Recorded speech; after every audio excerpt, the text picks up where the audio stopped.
let's start.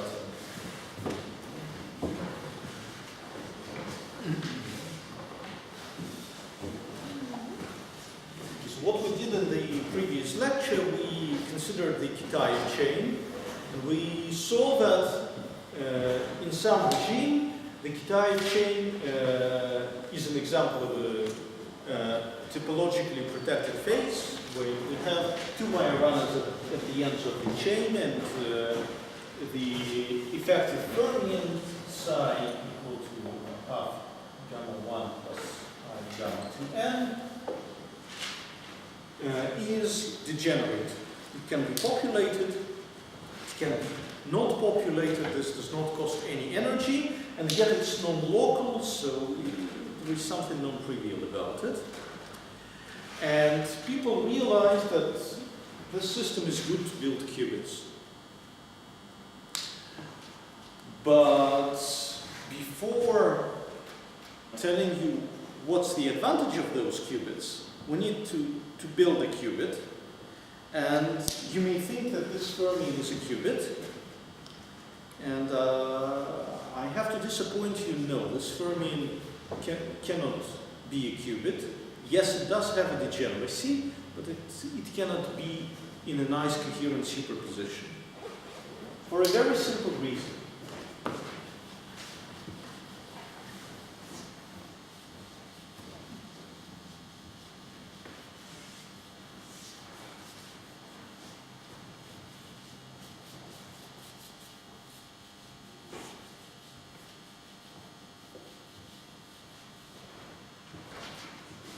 Suppose my system has NE electrons, which is sum over J, AJ Decker, AJ times my system state is equal to NE times my system state. So my system has NE electrons.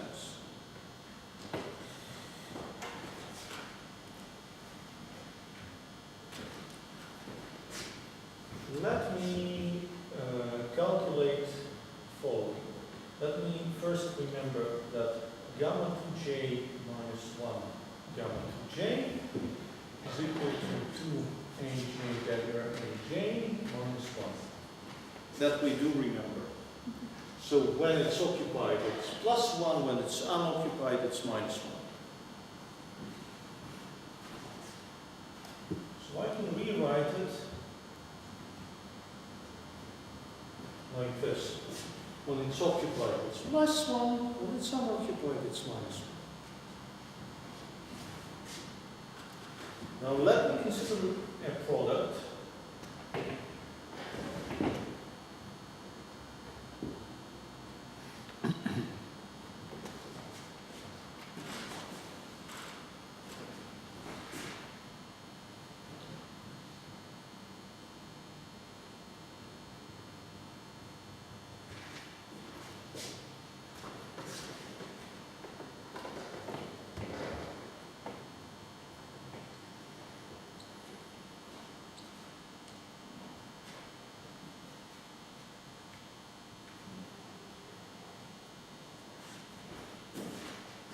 This product tells me about the number of sites and the number of electrons in my system. On the other hand, if I can rewrite this product in a different way. I can say that this is I gamma 1 product of j from 1 to n minus 1 I gamma 2j plus 1 times gamma 2n.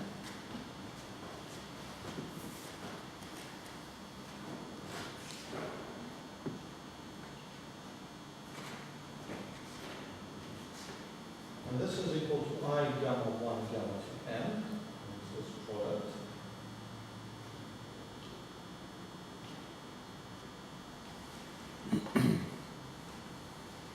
Now you remember, if I'm in the Kitaev limit, if I have all of this equal to minus 1.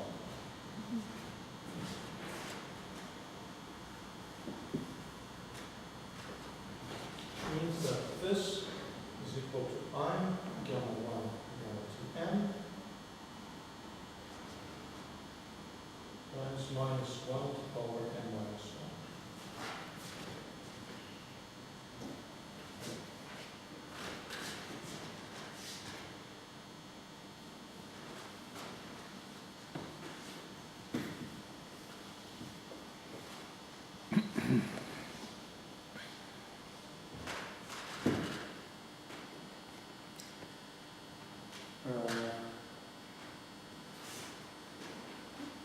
By the way, we switched. I apologize. If you have space, this is my runner based cubes.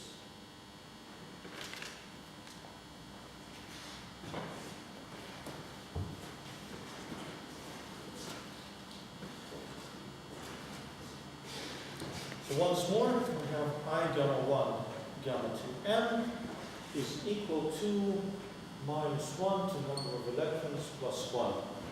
So if my system has a specific number of electrons, my fermion is either occupied or empty depending on the number, but it cannot be in superposition. You may say, wait. My chain does not have a fixed number of electrons. It rests on a superconductor, so two electrons can jump from my superconductor onto the chain, two electrons can jump away. So I can have an E shifted by plus minus 2. That's correct. But you can see that this does not change the occupation of our non-local fermion. So one Kitaev chain is not good enough for building a qubit.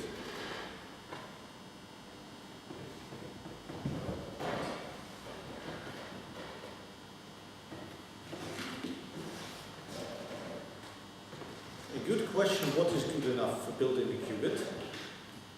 Let me leave you with this question for 3 minutes. And I would like to comment on one thing. You may ask me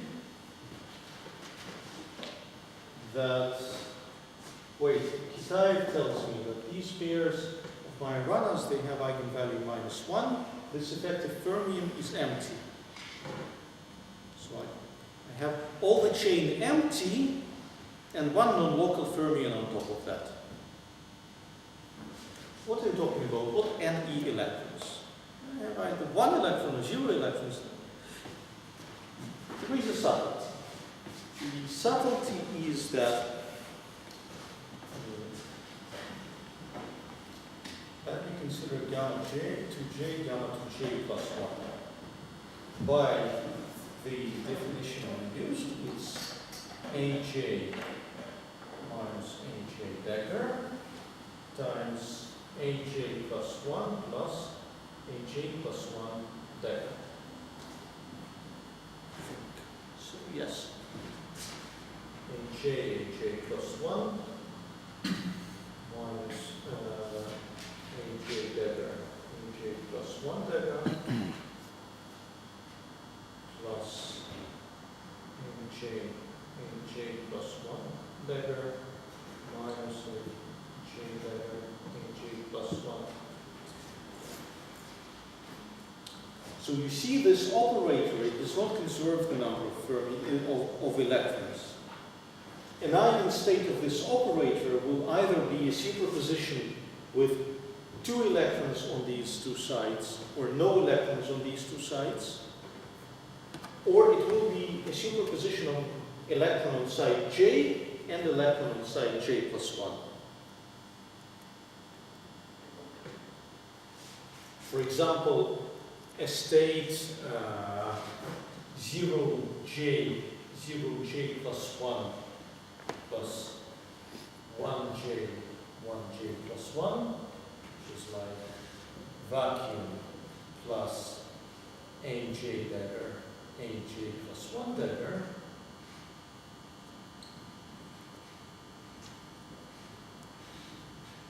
The state is an eigenstate of this operator. with eigenvalue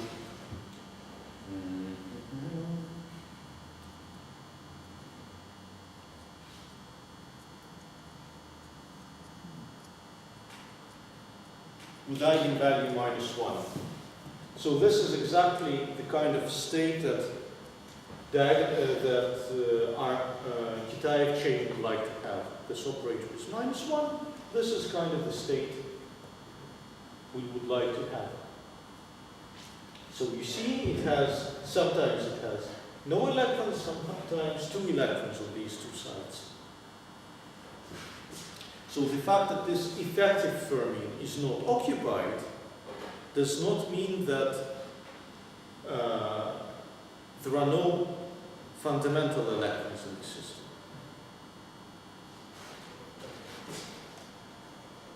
And in fact, if you take into account that all of these operators for all sides would like to have their effective fermions unoccupied, like to have eigenvalues -1, you realize that you can have n electrons on the chain, and then sometimes come close together. They are in a superposition of states where they are located, these two close together, and another state where these two are far apart from each other, just like here. So this is in fact a strongly correlated electron system.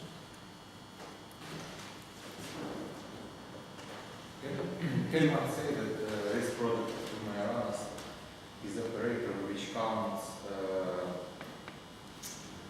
position of electron pair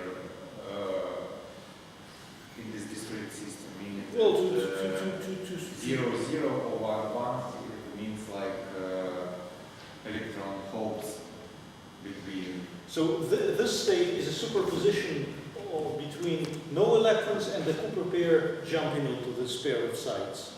And this can be explained as electron holes that moment between You could have a different state. You could have a state like this, which is exactly electron hopping between the states. So it's equal. No, these are obviously two different states. So it's all possible situations. But yes, these 4 are all possible situations for And this kind of position. Yes. Kind of counting position. But the argument I wanted to make is that despite we form some effective fermions, some non-local fermions, and these fermionic states are empty, are unoccupied, this does not mean that there are no electrons in the system. And that's why you have Ne electrons. Okay, so now coming back to the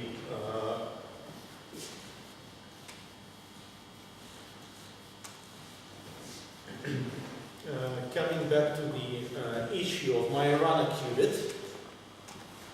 If 2 Majoranas are not enough because the electron number conservation does not allow me to have superpositions, then maybe 4 will be good enough.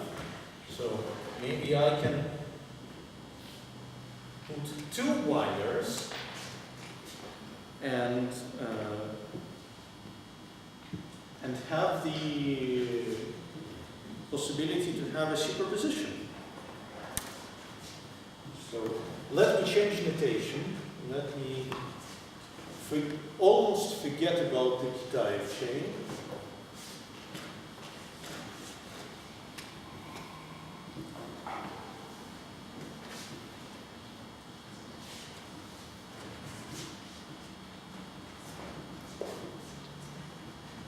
And let me say that I have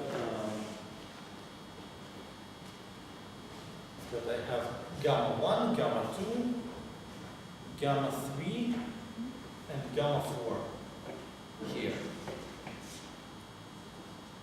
And this chain has Ne1 electrons, and this chain has Ne2 electrons.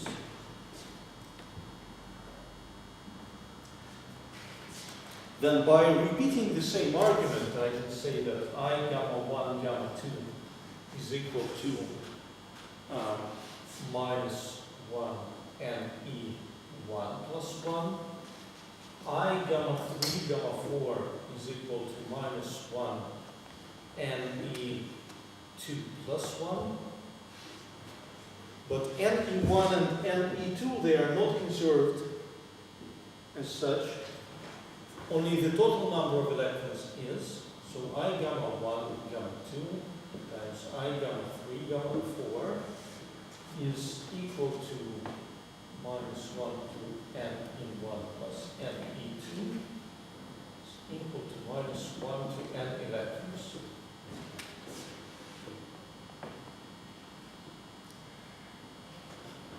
But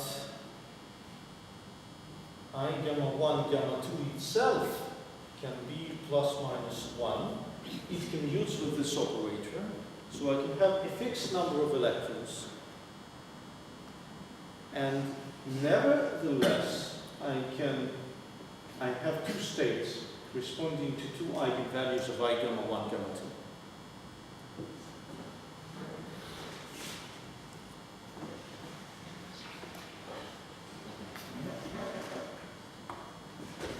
So I'm going to have to write this down better. I'm going to say it has two states.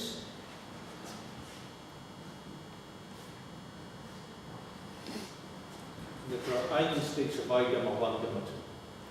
And that's for the fixed number of electrons. A question? Any problem? Shouldn't there be in the power another plus 1? Is there Another minus there 1? is plus 1 here, there is plus 1 here, so there should be plus 2. No.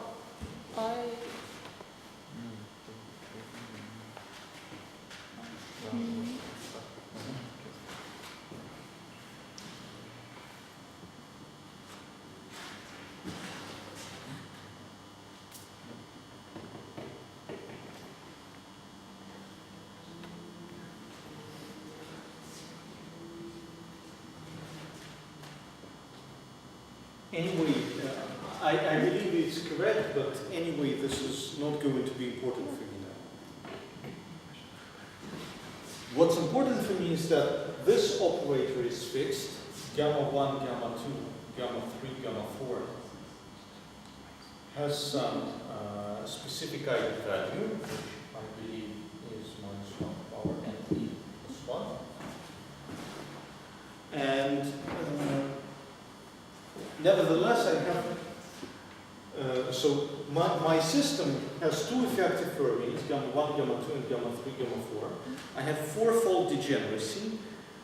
The parity conservation tells me that out of this fourfold degenerate space, I can simultaneously access only two states. But two states is just what I would like to have for a qubit. So that's perfectly fine for me building a qubit.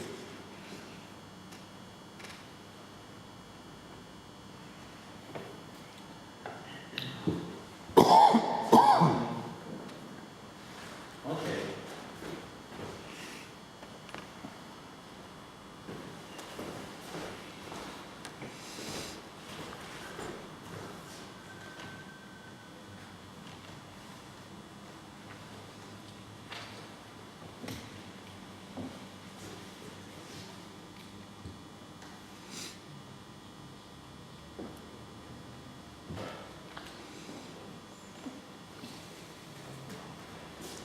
Next chapter is about the advantages of my arrangements.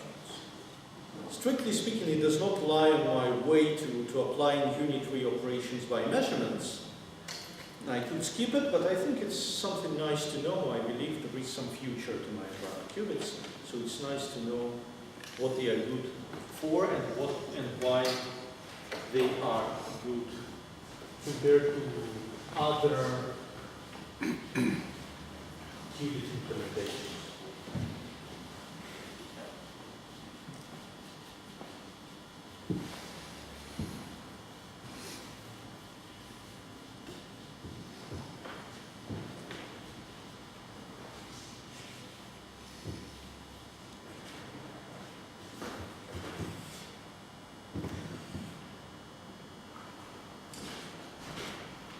And the first reason is that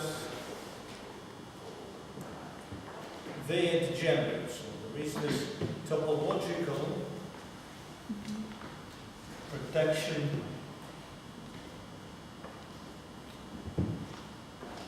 of degeneracy.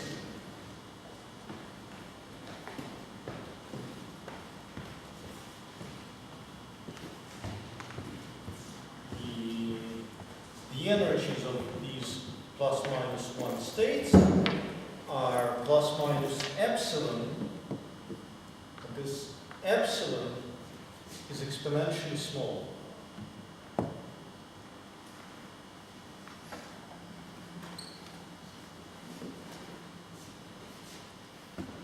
Which means that if I take sufficiently large system,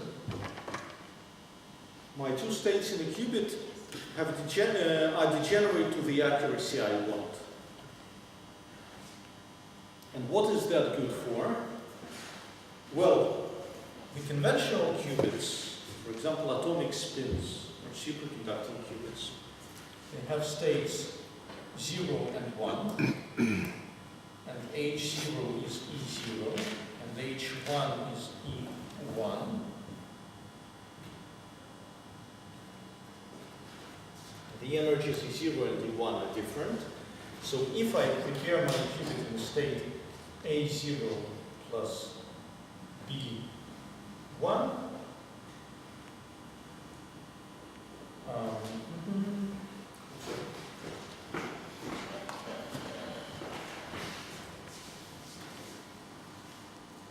if I prepare my state as A0 and B1, then at time t, it's going to be A0 plus B exponential of I E0 minus E1 t times 1, of course multiplied by phase. But this phase is unimportant for me. As we know, the common phase of the quantum state is completely unimportant. But this phase shift is an inconvenience because I prepared my qubit, I wanted to be in some state, I want perhaps to do some quantum computation with it, and yet it evolves. The phase between the two components shifts, which is inconvenient. If I want to apply a next operation, I need to apply it at the correct time when this phase is exactly 1. Because if I don't, then I made an error in my quantum computation, in my quantum calculation, and that's unpleasant. And, you know, timing, applying operation at exactly the correct time, you'd like to have some tolerance to that. So here we have a degeneracy. In this case, E0 minus E1 is as small as you wish. So you can allow to wait for as long a time as you wish without significantly changing the state. So that is convenient. That is one advantage when compared to conventional qubits. The other advantage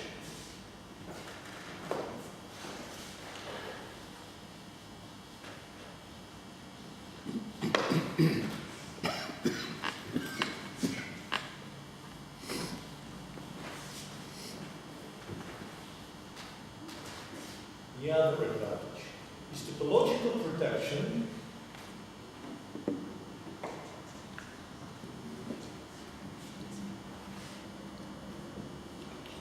against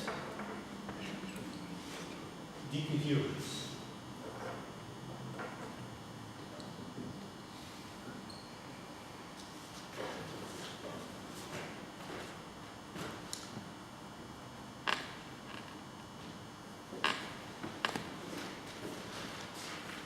Those of you who read something about quantum computing probably know that the main enemy of quantum computers is decoherence. You can never isolate your qubit perfectly from the environment.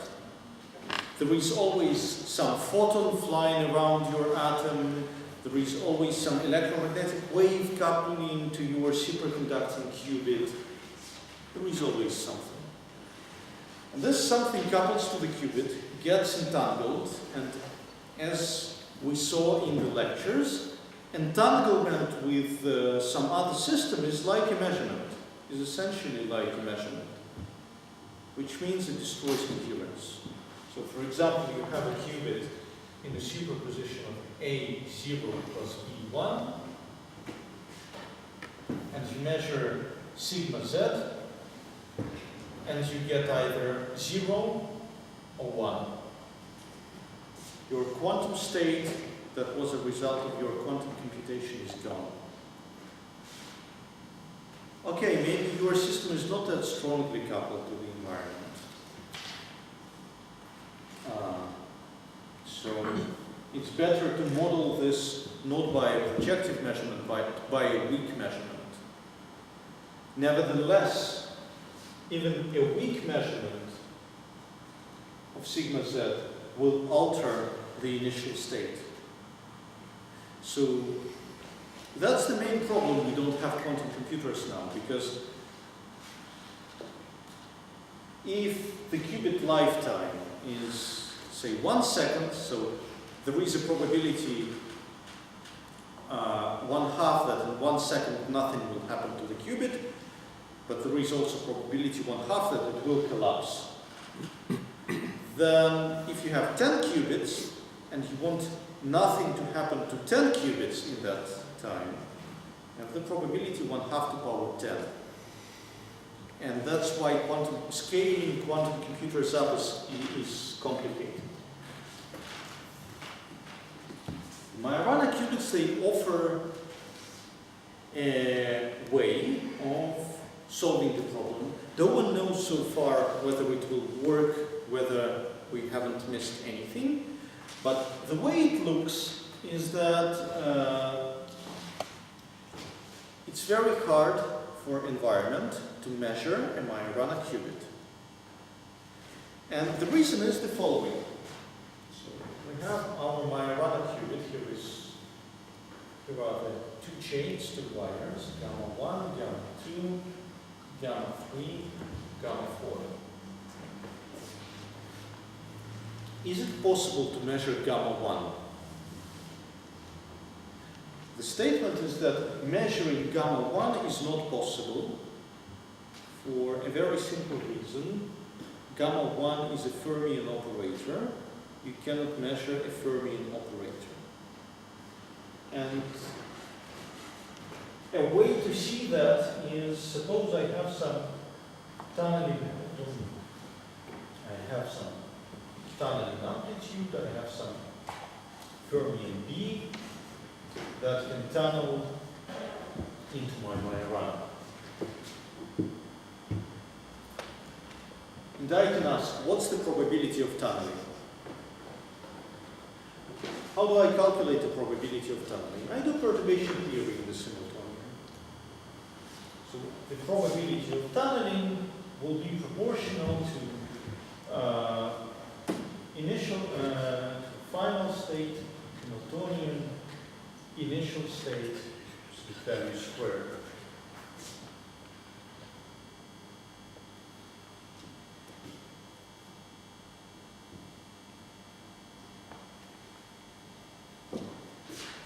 And I don't really care where I arrive. If there is tunneling, I just want to know the probability that my electron tunneled in. Then this is like initial state h t, some point t, h t, some point 0. I'm very inaccurate now. I'm just giving the rough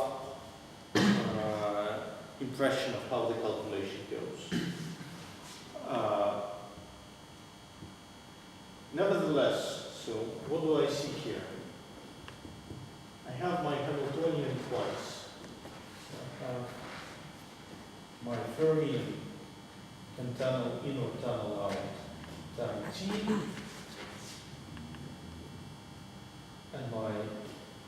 and it should have tunneled out or tunneled in time zero in this formula.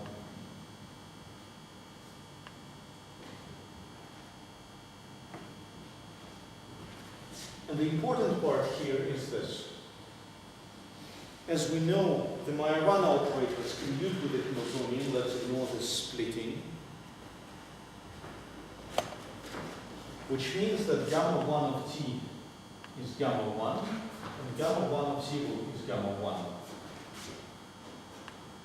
And they anti-commute with fermions, so we can write this as initial some expression b plus b dagger, something else b plus b dagger.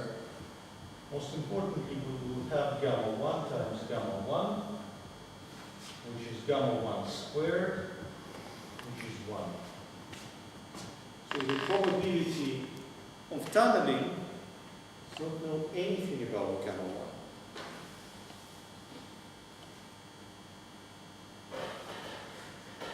And whatever way you try to come up with, you will see that gamma 1 is not a measurable observable. It does not enter any final expression, no matrix element of gamma 1 alone.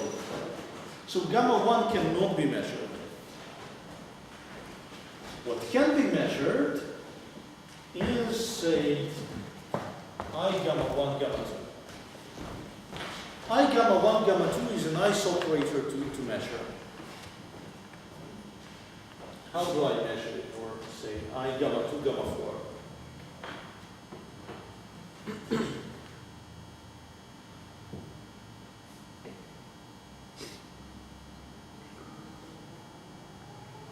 Say I have two reservoirs of electrons.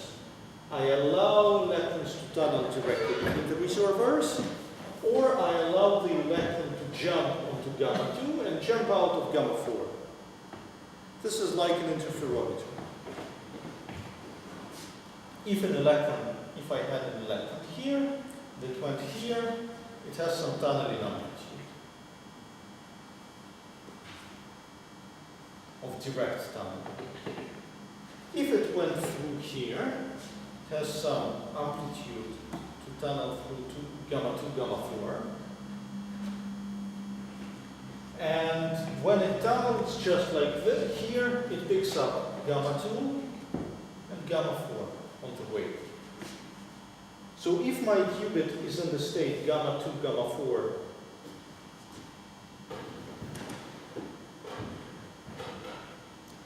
I gamma 2, gamma 4 equal to +1, I will have some probability of tunneling of electrons. If I have -1 eigenvalue, I will have a different probability of tunneling the electrons, so I will have a different tunneling current, different interference pattern. And this way I can measure I gamma 2, gamma 4. But now the point is, to do that, I need to have a coherent coupling between two distant parts of my system. I need direct tunneling between two reservoirs, which are distant because gamma 2 and gamma 4 are distant. And each of them needs to be coupled to gamma 2 and gamma 4 respectively. So this has to be close to gamma 2, this has to be close to gamma 4, and there has to be some coupling between them, which is highly improbable for some environment. Okay, I put gamma 2 here, I put gamma 4 here. This is very, very improbable that I will have a coherent process of tunneling electrons from here to there.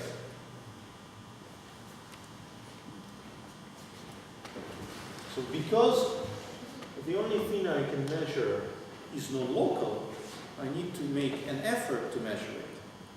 This protects my system from decoherence. So what people expect is that the Majorana qubits will have a drastically improved lifetime as compared to the conventional qubits.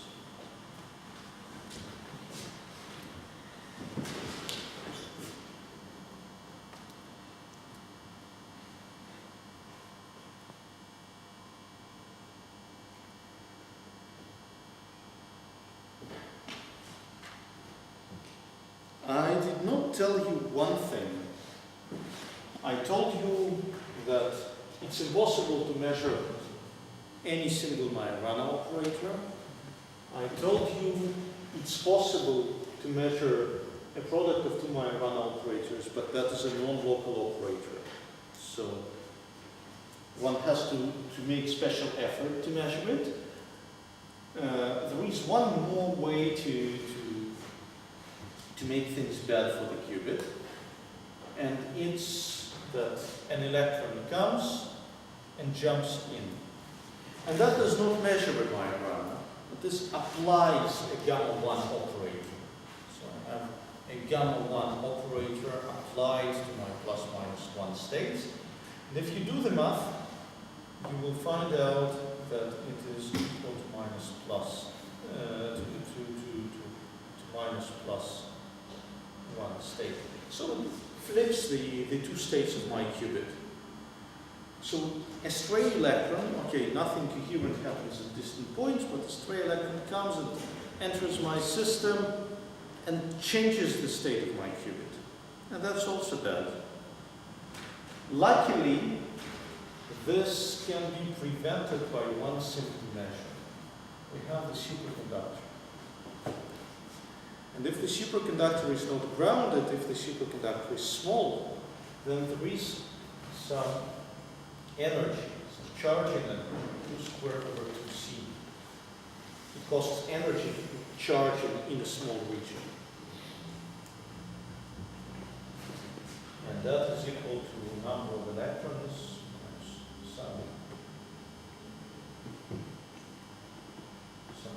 number of electrons I'd like to have, because I'd like to have certain charge, I have some voltage.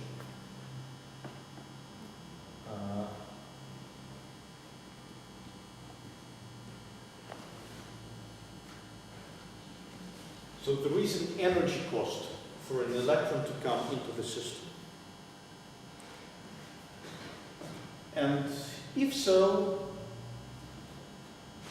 electrons wouldn't like to do that most of the time. So because there is energy cost, I can prevent some such processes.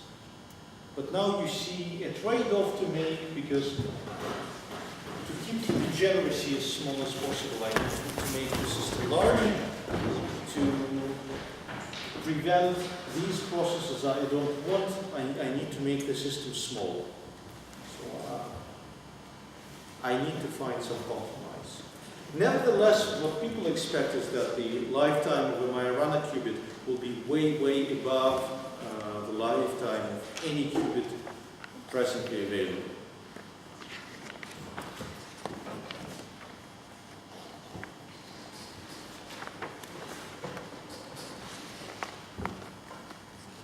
Finally, there is a third advantage.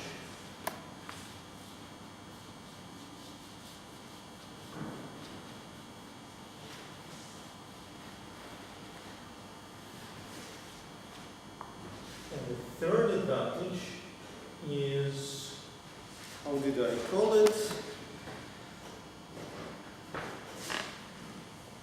Robust operations and measurements.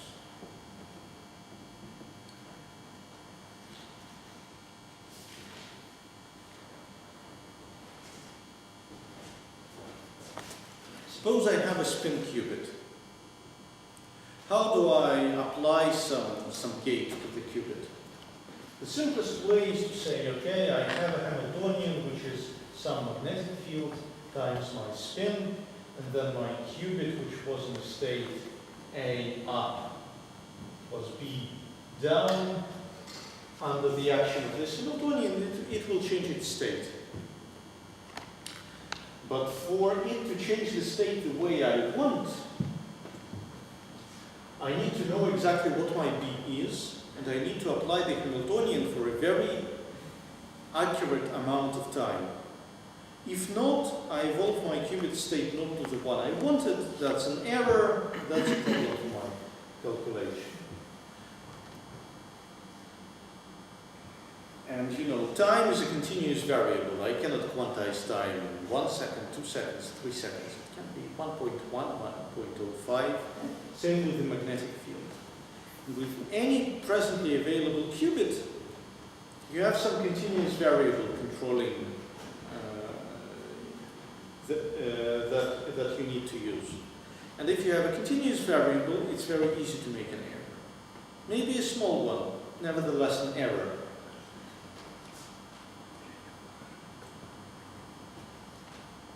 With Majoranas,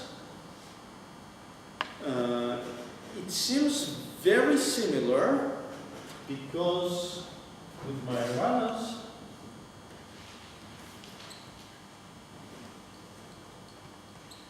the Hamiltonian you would like to apply is I gamma alpha gamma beta, and gamma alpha is sum with j from 1 to 4, alpha j,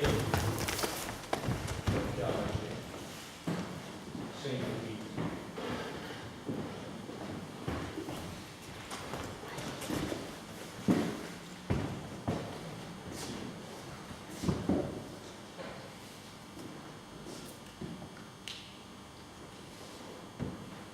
That's the kind of operators you may want to apply. They are bilinear Majorana's. They look like some effective fermions. You split the degeneracy in some bases, you get a phase accumulation, just like this B dot S Hamiltonian. And you have control parameters alpha and beta, and these are continuous variables, so you can make an error. There is timing, so you can make an error, but there is a number of robust operations, and that is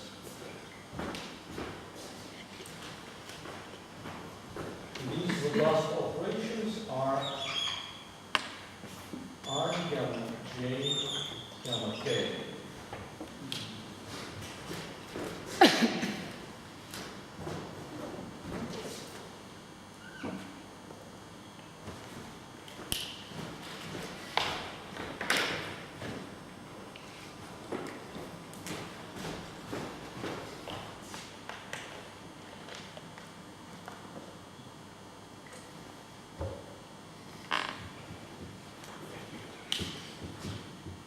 Because if I want to apply this operation, I don't really need any alphas, any betas. If I want to apply this operation, I take an electron, I tunnel it to one Majorana, I take an electron, tunnel it out of the other, say I put a quantum dot with an electron, and here an anti-quantum dot, and here I raise the energy for the electron to be present, and here I lower the energy for the electron to be present. And it jumps here, and a different electron jumps out of here. And when it jumps, it applies gamma 1, and when it jumps out, it applies gamma 3. And I've applied this operator. And you see, I don't really care about timing. I simply need the electron to jump at some point in and at some point out during the time of my operation. I raise the energy here, I lower the energy here. If I do it sufficiently slowly, it will jump. I don't care about precise timing. And I don't care about the precise Hamiltonian because this quantum dot, which is located here, is coupled to this Majorana. And it is not coupled to this one, and it is not coupled to this one. Maybe coupled, but that's exponentially small, that's tunneling. So huge distance. Essentially, it's not coupled. So again, to exponential accuracy, I can apply this operation without ever thinking about the precise timing or about the precise Hamiltonian I want. Instead, if I wanted to apply something like this, then okay, I need a quantum dot, I need to couple it to two Majoranas.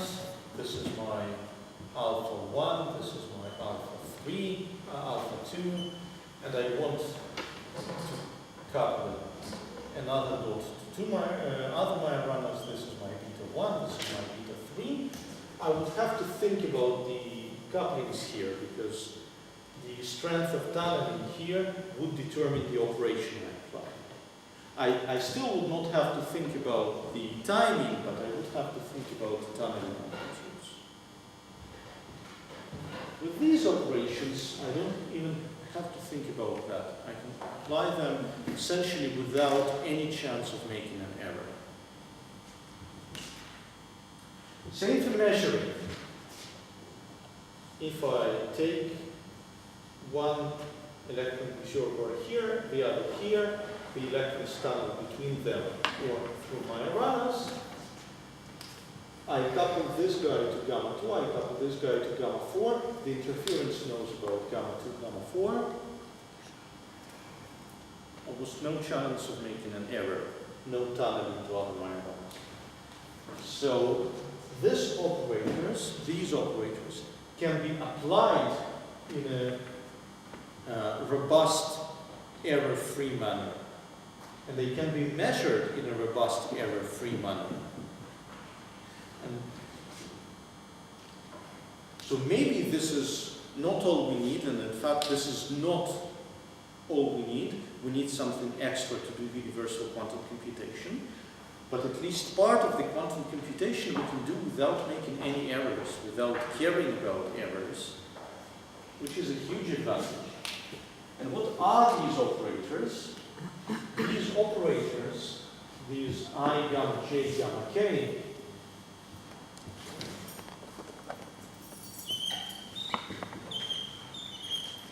they are like the Pauli matrices. For example,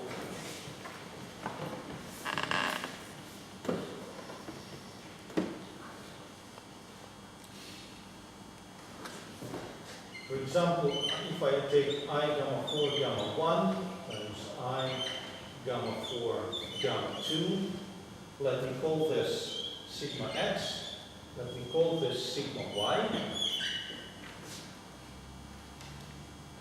Now you'll have to remember how Majoranas compute with each other. They anti-compute when they are different, and they square to 1 when they are the same. So this goes here, and this goes there, so I have minus gamma 4 squared gamma 1 gamma 2. So I have, this is 1, and this is I times I gamma 1 gamma 2. And if you remember the rules for multiplication of the Pauli matrices, it's very natural to call this sigma z.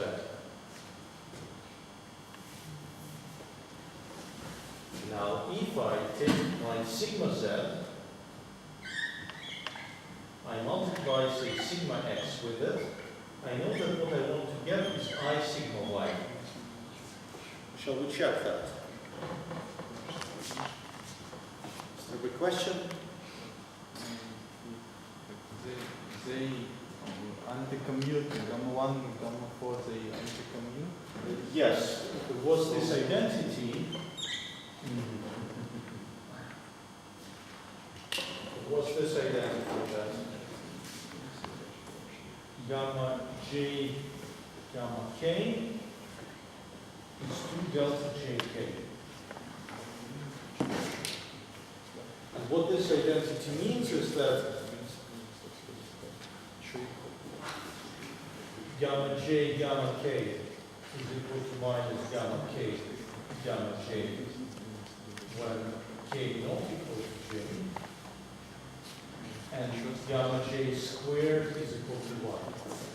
This is what it means. So gamma 4 and gamma 1, the anti-compute, I switch the order, I get the minus sign, and it's like gamma 4, gamma 4, gamma 1, gamma 2, so it's gamma 4 squared, gamma 1, gamma 2. Let's do the calculation. If this raises a question, it is good. So let's make the calculation.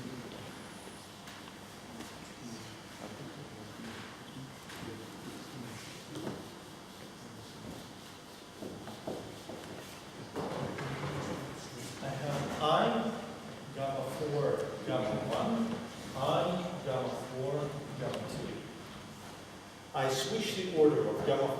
First of all, I want to take I squared apart from the operators. Now I have gamma 4, gamma 1, gamma 4, gamma 2. Now I switch the order. It's I squared, gamma 4, gamma 4, gamma 1, gamma 2. And because I switched them, I should add an extra minus. Now this is minus 1, so this is gamma 4 squared, gamma 1, gamma 2. Now gamma 4 squared is 1, so this is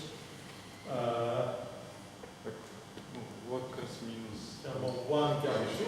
What about the minus? Good question. What because? So,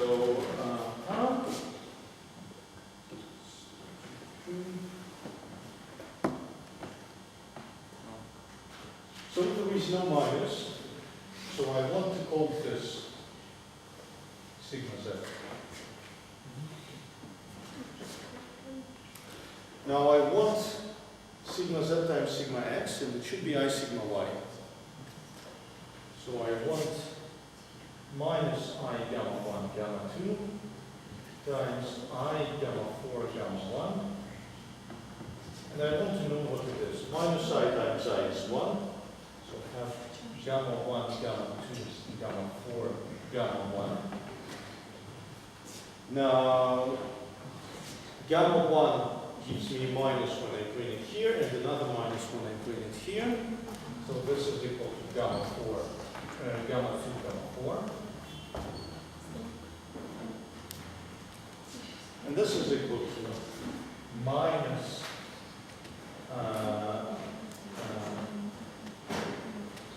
gamma 4, gamma 2. And this is equal to I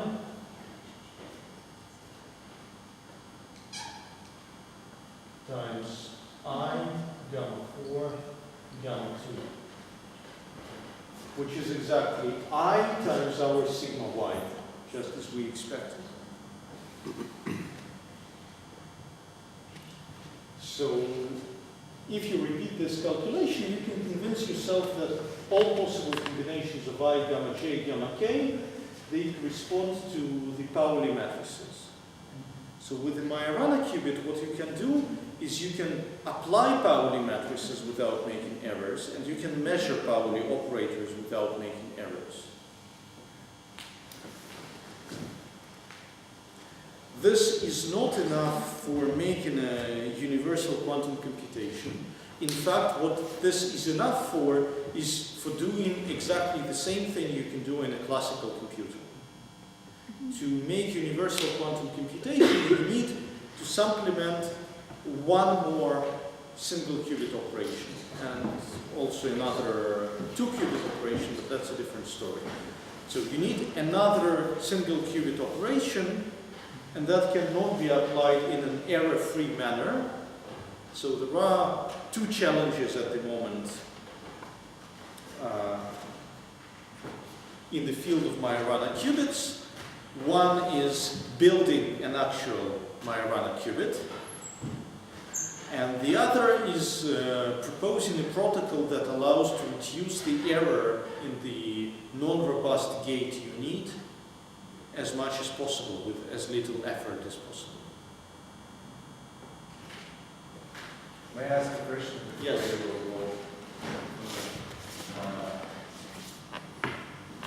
You have charged energy. Yes. It means you have a fixed number of electrons. Yes. Yes. But to have this union in Hamiltonian, you should have phase coherence in get energy. Good question. Very, very good question from a It's known specialist. that there is a certain quantum uncertainty between number of particles and phase. How? Yes. May I ask the second one? Yes. What about how one can exclude kind of Andrei reflection when an electron comes to this normal reflection? So let me start with the second question. since I have a charging energy, if an electron comes and then reflects, so it comes back as a hole, so I have deposited 2 electrons into my superconductor. Since I have charging energy, that has energy cost, so this is suppressed. And normal? And normal is fine with me. Okay, so there are 2 kinds of normal reflection. One normal reflection, an electron comes to gamma 1 and an electron goes back from gamma 1. I don't care, it applied gamma 1 squared. I don't want this to happen at the moment. I don't want an electron to come, then I apply some operation, then the electron goes back, because this may introduce an error, so I don't want this to happen too often. But What one? How to control? The size of charging energy. But by and large, I don't really care about the normal reflection of an electron coming here and there. What I do care about is if an electron jumps in here and jumps out there. So I don't want to give it an opportunity. I want the potential about my Majorana qubit to be as high as possible so that the electron does not come in, and if it comes in, it goes back the way it came. I don't want it to come back a different way. That is the challenge for experimentalists. I don't know how to do anything How theoretical. to provide local protection? How to provide local protection? Gates, I don't know. I don't know. That's try to catch an experimentalist and ask them. The first question was about the charging energy. Those who know how to describe superconductivity, they know that the superconducting parameter delta is actually, it has a phase. It's absolute value of delta times e to the high some phase. And this phase is in fact not a phase, it's an operator. And this operator does not commute with the operator of charge. So, and I solved the Kitaev chain, assuming that this phase is 0, so this is a number. And now I add some charging energy, and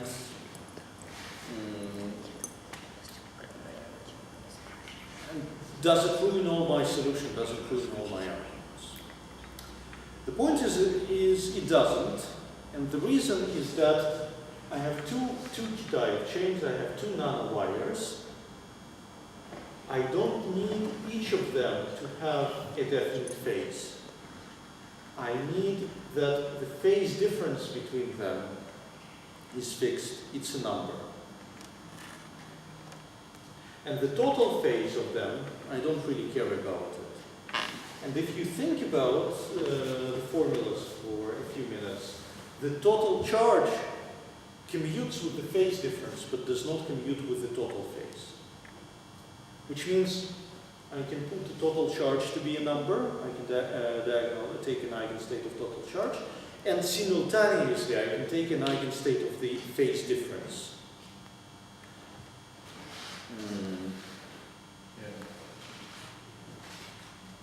Technically, it looks completely like treating squids, like treating Josephson junctions.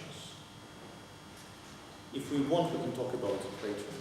But physically, I have a phase difference, and the phase difference commutes with the total charge, so there is no problem diagonalizing them. Any other questions at this point? Can we proceed? Okay, you are freezing. Do these things work? Yes. Okay, still you are. Okay. Right, so this was my Majorana qubit detour for the ones interested in quantum computing. Now I will dedicate last part of my lecture to what I announced, to we're telling you how to apply unitary operations with projective measurements.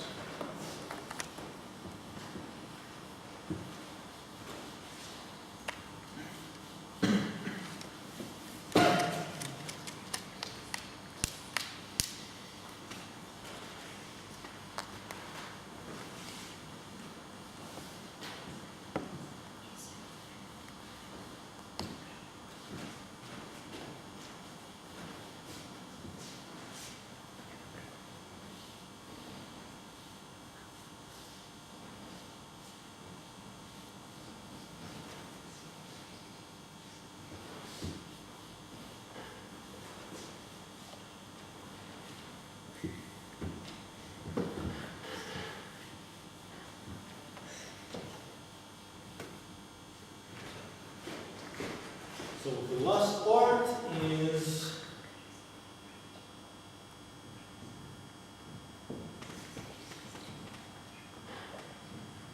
how to apply unitary operations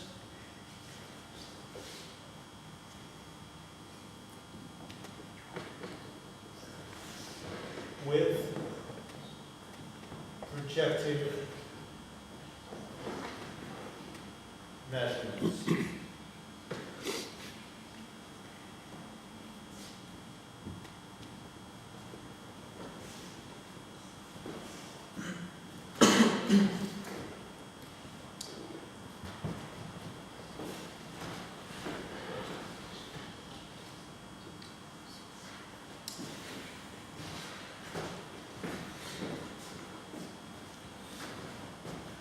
And you know, my appetite increases. I'm getting more and more hungry. So instead of 4 mile runners, I will take 6 mile runners now.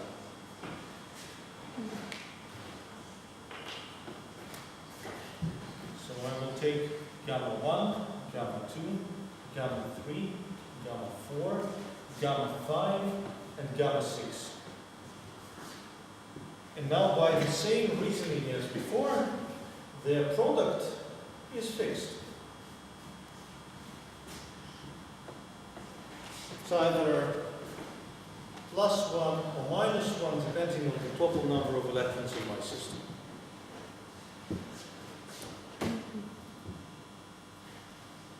But now I have 2 operators that I can diagonalize simultaneously, and that commute with this thing. Gamma 1, gamma 2, and gamma 3, gamma 4.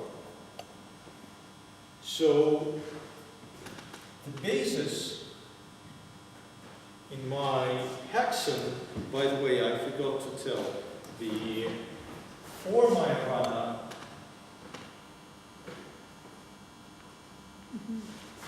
qubit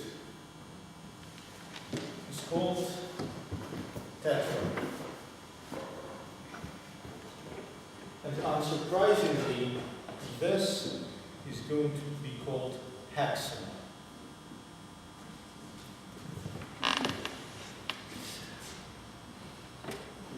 Just names, but these names are used. These names are used in the literature. So the basis of my hexagon is the sign of the eigenvalue is labeled by the eigenvalue of gamma 1, gamma 2, and by the eigenvalue of gamma 3, gamma 4. What's wrong with gamma 5, gamma 6? 1 second. Suppose I know that this operator is equal to +1. Then I know, and I know that I act on my basis state, so this gives me this number, this gives me this number. I see that I have I gamma 1 gamma 2 times I gamma 3 gamma 4 times I gamma 5 gamma 6. I know that the number of electrons tells me that it's +1. Now I act with I gamma 1, gamma 2, I gamma 3, gamma 4, I gamma 5, gamma 6 onto some state S12, S34. Okay, instead This means that it's I gamma 5 gamma 6 times S12 times S4 times the state. And on the other hand, I know that since this is plus 1, this is simply S12, S34. So I know that what the eigenvalue of I gamma 5 gamma 6 is. You can view it the following way. You can view it that I have something about 1, 2, something about 3, 4, something about 5, 6. And I know the total parity of my state. I know that the total number of electrons is even. Then I can have a state plus 1, plus 1, plus 1. Or I can have a state minus 1, plus 1. And then to have the product equal to 1, I am forced to put here minus 1. I have three fermions that I shuffle. Third operator 1, 5, and 6, you say that we have independent number of Yes. number of, Gamma 5 and gamma 6 is not. Why Gamma do we 5 need- gamma 6 is not. Why do we need gamma 5, gamma 6 if from that equality we see that gamma 5, gamma 6 is just gamma 1, gamma 2, gamma 3, gamma 4? Yeah. Okay, so gamma 5 gamma 6 is not an independent operator, but we need it because when we have 6 Majoranas, this is fixed. And we have 2 independent operators, we have 4-fold degenerate space. If we didn't have gamma 5, gamma 6, this would be fixed. And I would have only one independent operator, gamma 1, gamma 2. And I would only have 2-fold degenerate space. No, I mean that we can just throw gamma 5, gamma 6 away and do no fixing. Yes, that's from this point on, I won't use gamma 5, gamma 6. Okay. But they are physically present in my system. I need 6 Majoranas to have 4-fold degeneracy available for superpositions.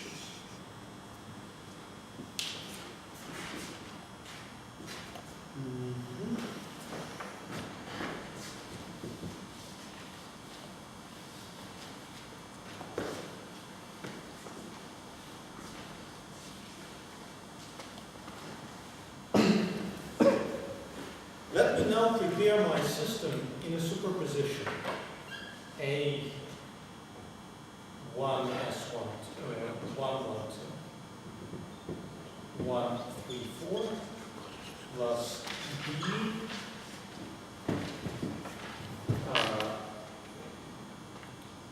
minus 1 1 2 1 3 4. So I'm telling you that the 1-2 pair of Majoranas is going to be my qubit. I manipulate. And I'm going to sacrifice 3-4 to apply some non-trivial unitary operation.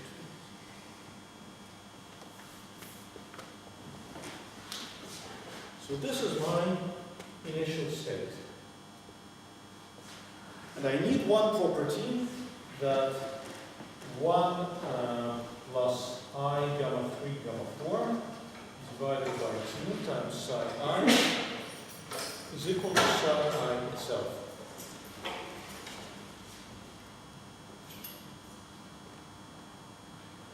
Who does see this is correct? Who can explain why this is correct? You just project rate. Yes. It's sigma z in some Yes. way. So it's just the projection into the eigenstate of this operator with eigenvalue plus 1, because this acts with eigenvalue plus 1, this is identity that's with 1, so this is simply 2 when acting on this state divided by 2 equal to psi I divided by 2 plus I 1/2 I gamma 3 gamma 4 times, I don't care what 1, 3, 4. This is an eigenstate of this operator with eigenvalue plus 1. So this is equal to psi I divided by 2 plus 1/2. And this was my psi I. So this is psi I.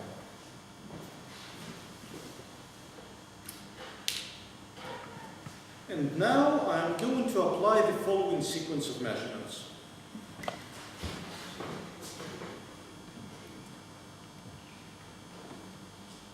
I will measure projectively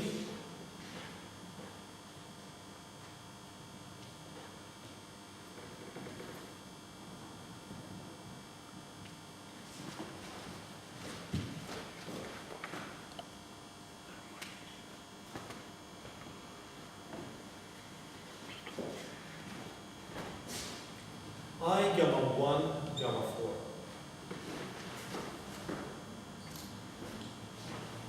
Then I will do the same for I gamma 2 gamma 4. And then I will do the same for I gamma 3 gamma 4.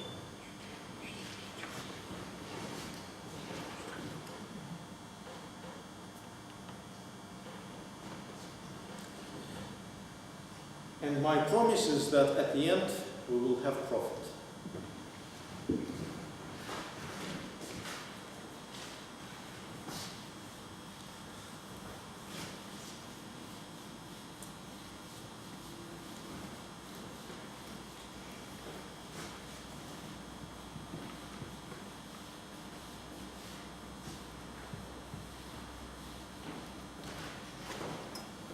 Each of these measurements can give me two outcomes, plus or minus 1, plus or minus 1, plus or minus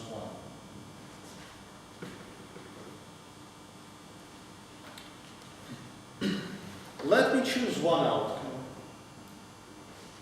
I'd like to choose that, consider the case that this measurement gave me plus 1, this measurement gave me plus 1, and this measurement gave me plus 1. So what I need to do is I need to say that, okay, I had my initial state, then it was projected onto I gamma 1 gamma 4 plus 1 eigenstate. Then it was projected onto I gamma 2 gamma 4 plus 1 eigenstate. Then it was projected onto I gamma 3 gamma 4 plus 1 eigenstate. And I want to calculate what came out of it. Now I will use this property. I will say this, that psi I is the same thing as psi I multiplied by this operator. 1 plus I gamma 3 gamma 4 divided by 2.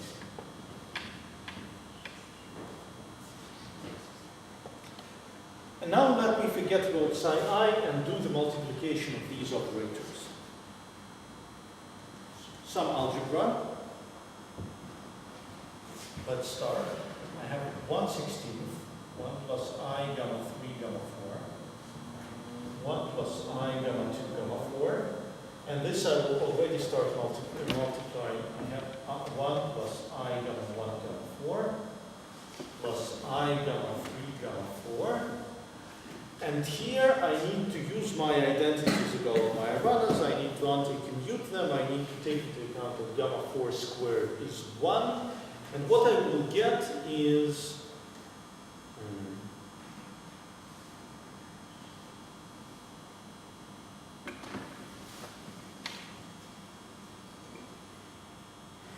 plus gamma 1 gamma 4. Let me check I've done it correctly.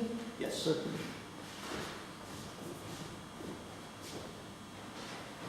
Now I continue multiplying things. Things are getting worse.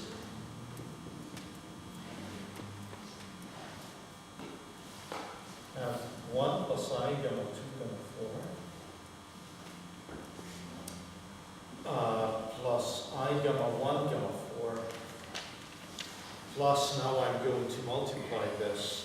And in order to make things quick, I did the calculation in advance. So this is minus gamma 1 gamma 2.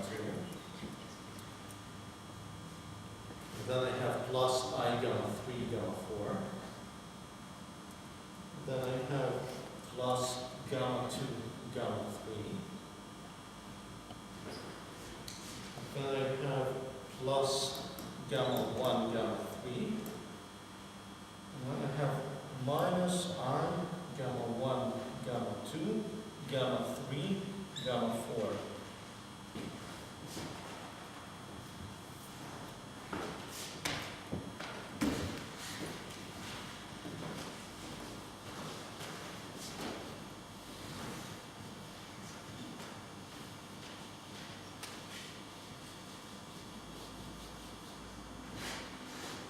This looks horrible enough to me, so I would not proceed beyond that had clever people not told me the result.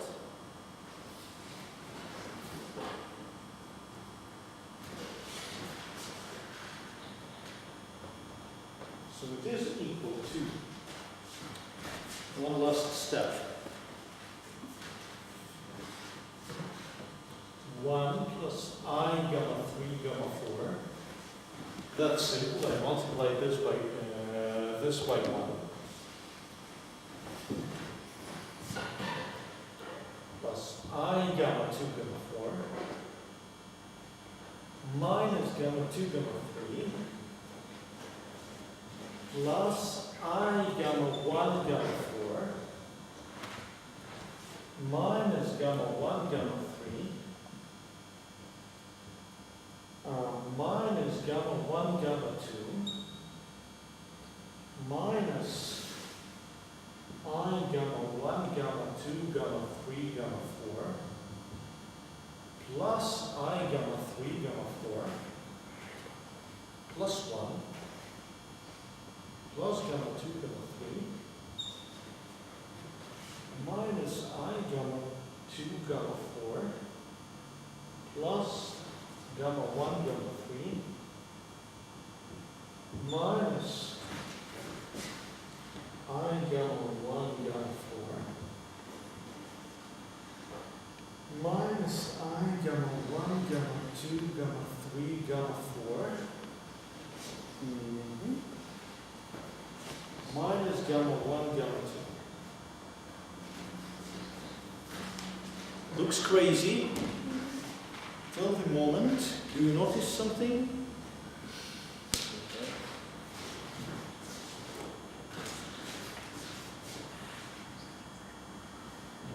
The moment you start being happy is you notice that something cancels.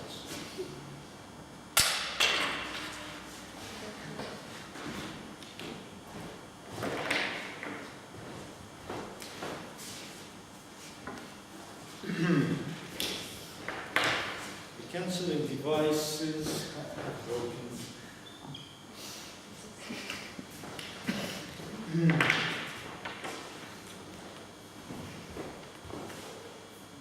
You can just erase it. Yeah, that's a good idea. So, anyway, you see how it cancels in the notes.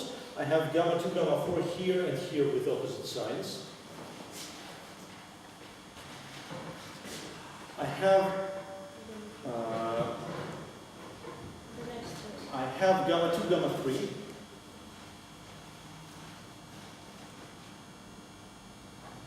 I have gamma 1, gamma 3.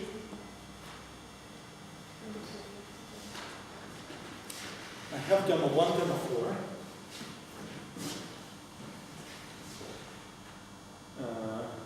I think that's it.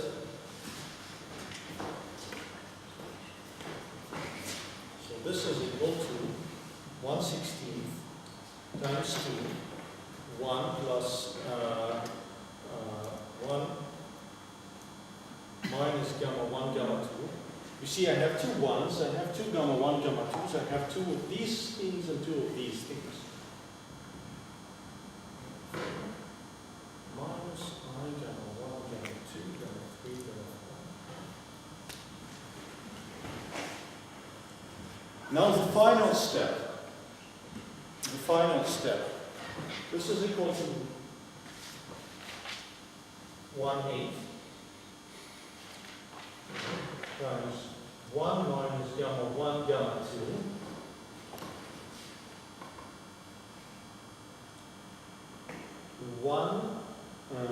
Plus I gamma 3, gamma 4.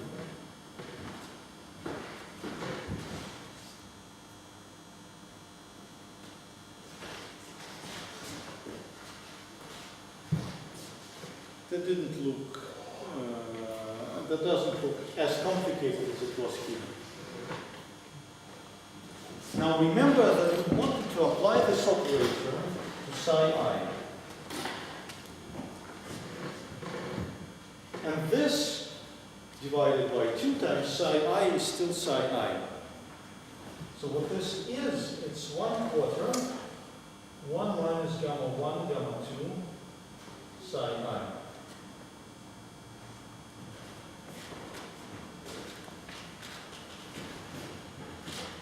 So all that complicated thing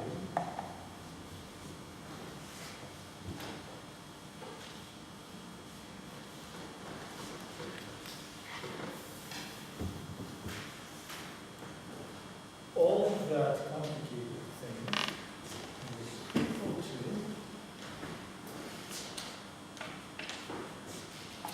1/4, 1 plus I times I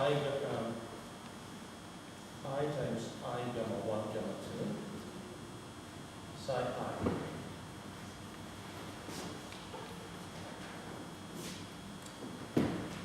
And I remember what my psi I was. And it was A 1, 1, 2, 1, 3, 4 plus B minus 1, 1, 2, 1, 3, 4. So I know how I gamma 1, gamma 2 acts on it. I know that I have here 1/4 e to the I pi over 4, 1/2 square root of 2, e to the I pi over 4, A 1, 1, 2, 1, 3, 4, plus e to the minus I pi over 4, B minus 1, 2, 1, 3, 4. So this is like 1/2 square root of 2, some unitary operation times psi I, and the unitary is like e to the I pi over 4, e to the minus I pi over 4, 0, 0, in the basis of 1, 1, 2, minus 1, 1, 2. Looks like a miracle. Nevertheless, here it is. I did a number of measurements, and as a result, I applied some unitary operation to a qubit. How did this happen?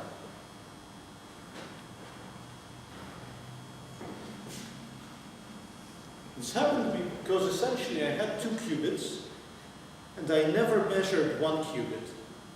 What I measured was gamma 1, gamma 4, which is a 2-qubit operation.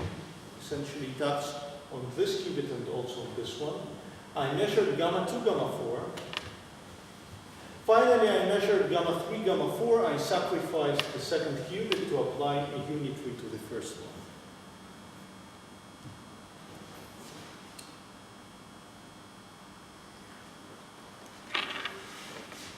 Now, what is this 1/2 square root of 2?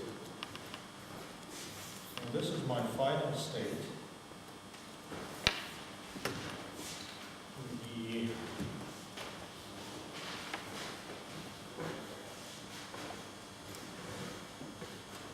The norm of my final state is I, U dagger, U sine I. So it's 1/8. What is this? The norm of the state after I project it onto something is the probability of me getting this measurement outcome. So I get the measurement outcomes plus, plus, plus, with probability 1/8.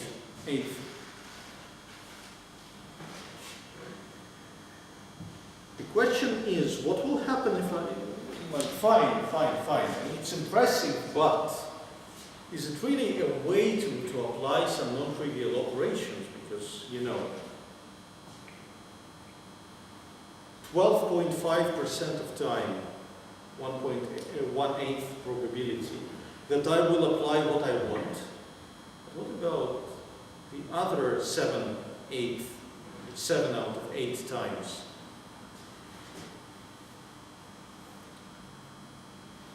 Luckily, the answer is good. Suppose, for example, that the third measurement gives me a minus.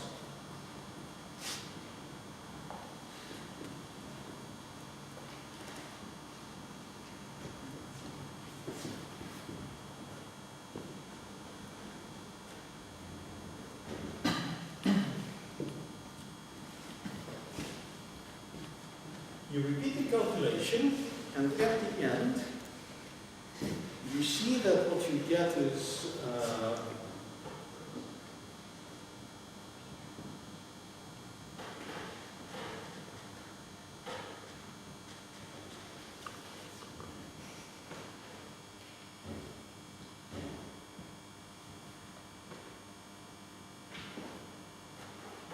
this. So once more, I prepared my state in 1, 3, 4. I did the first measurement, I assume I got plus. I did the second measurement, I assume I got plus. I did the third measurement, I assume I got minus. Not what I wanted. I multiply the operators, I get this. Let's compare it to what we get when we get what we want. This is the same. The second bracket is also the same. 1/8 is still there. We have this operator.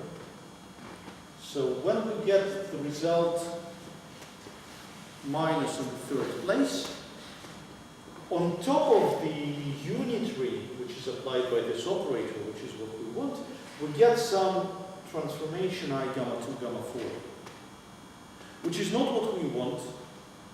It even mixes the two qubits, the one we sacrifice and the one we wanted to apply an operation to.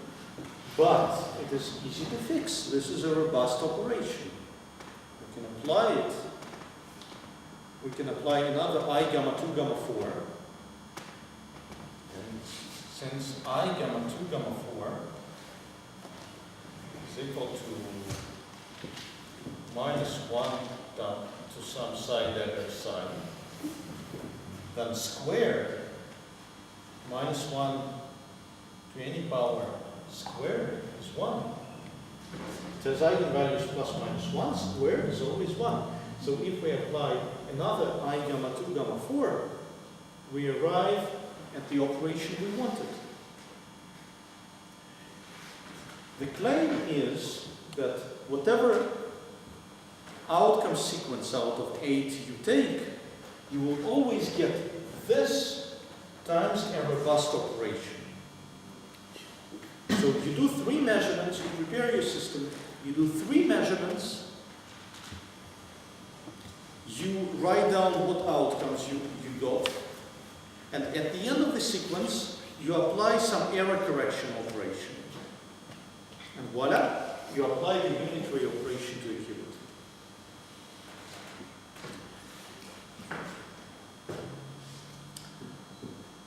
I haven't told you how people arrived at this, how people had an idea that this is possible. This is a completely different story. You can arrive at this idea from 2 different directions. But these are completely different stories. If you're interested, I put some articles in our mental aid group.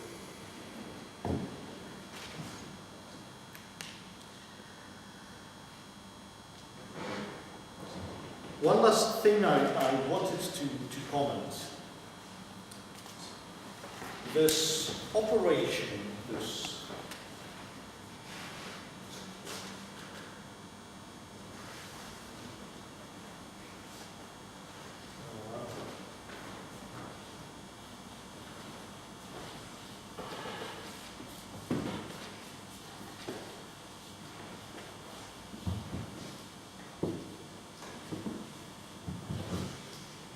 operation u equal to 1 over square root of 2, 1 minus gamma 1 gamma 2. You can write it down as e to the minus pi over 4 gamma 1 gamma 2. This operation, in the case of Majoranas, is called grading. Why is it called so? Let me apply this operation not to the states, but to the Majorana operators. So let me apply u dagger u to gamma 1. What will I get?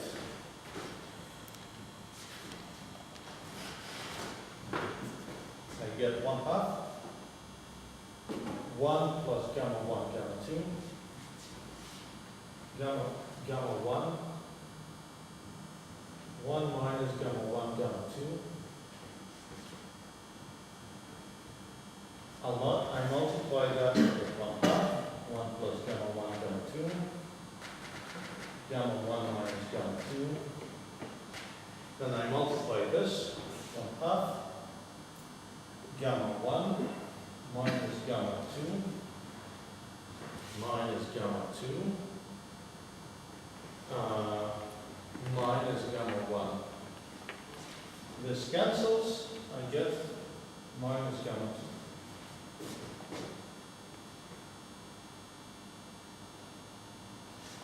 Once more.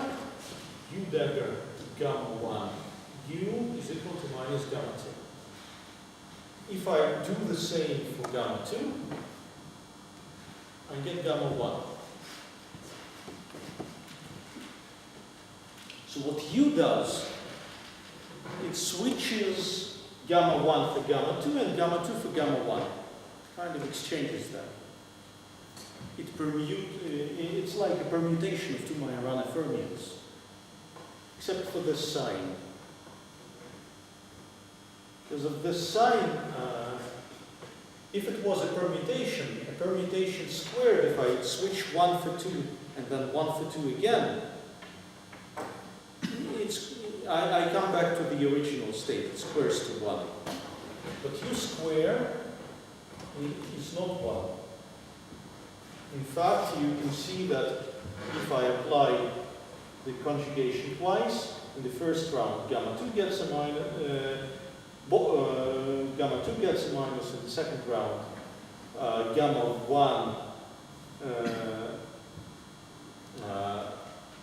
in the first round, gamma 1 becomes gamma 2 with a minus, and then gamma 1 with a minus that is kept.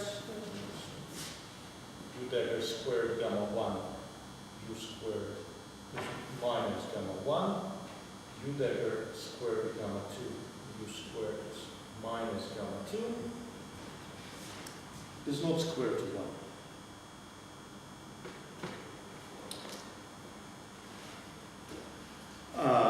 Again, this touches on a very rich topic in condensed matter physics, in quantum field theory, in mathematics.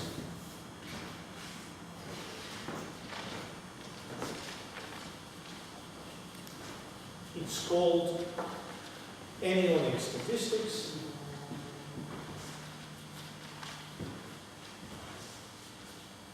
And in mathematics, it's called the grade group.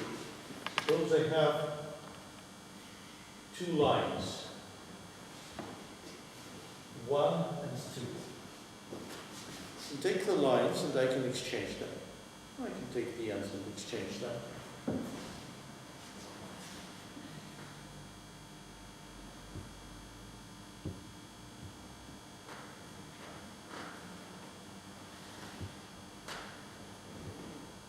this is 2, this is 1.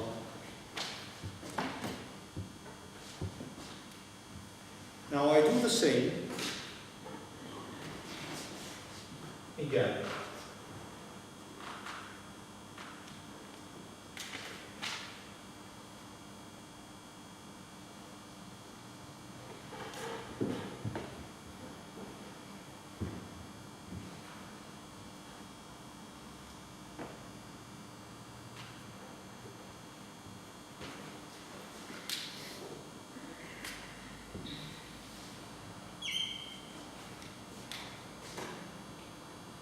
I returned 2 to its original position.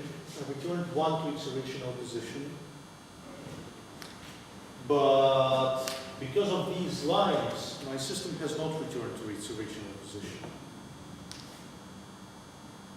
Apart from the position, my particles remember their history.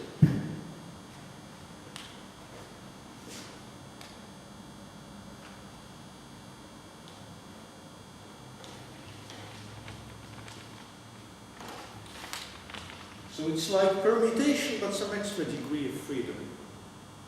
In mathematics, such structures are called, are described by the braid group and the braid group representations.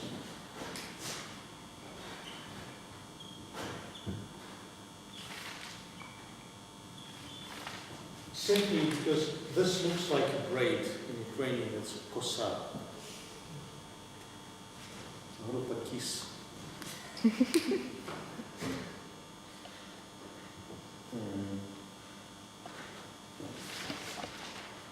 And therefore, this operation U is called gradient of the Majorana particles, Because I switch their position, but they remember something about their history. But that's just a glimpse, just a glimpse. Key words here are braiding, also anions, non-abelian statistics,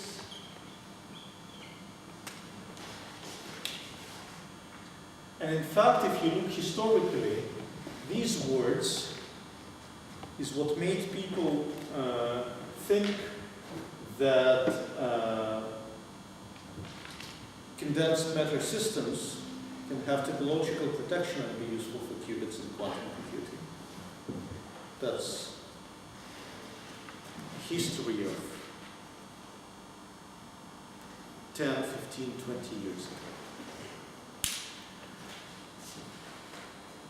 From the perspective of measurements, I wanted to simply show you that with a clever use of measurements and with a clever use of the system you have, you can apply unitary operations, you can do much more than you could think naively that you would do with measurements.